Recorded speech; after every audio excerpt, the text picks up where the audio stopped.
Our hope for Ossiform when we actually founded the company was that we one day would be able to deliver our bone implants to patients in need.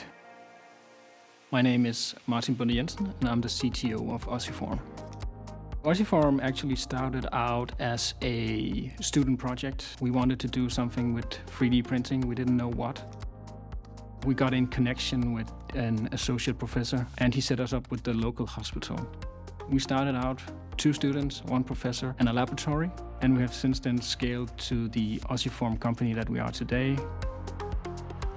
My name is Thea Olesen. I'm the CEO of Ossiform. My motivation for going into the healthcare business has always been that I am fascinated of the innovation, but it's also that people get better lives and improve the quality of their lives. That gives meaning to me.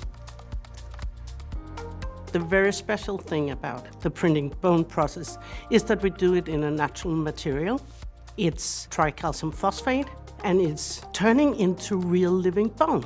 It's degradable and that's why it's so new and exciting. The P3D bone is created through a very intricate process, but it starts out with Ossiform receiving CT data of the patient that we are trying to help.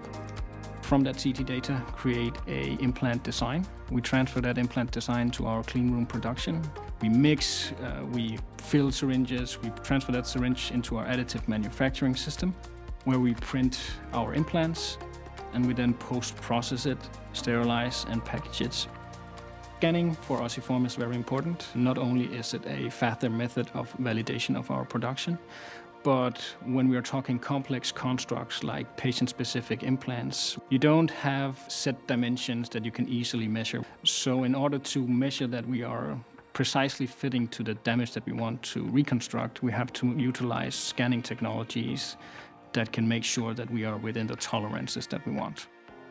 Here we utilize the GOM Scan 1 in 2 steps, primarily after we have printed the initial, it's a green body part, where we make sure that it's within our dimensional tolerances.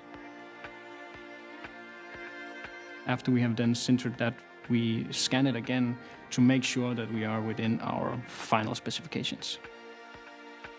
We chose the GOM Scan 1 because it had high accuracy and was easy to set up in our clean room. Not only have we better, more accurate measurement results, but we also save time during our production.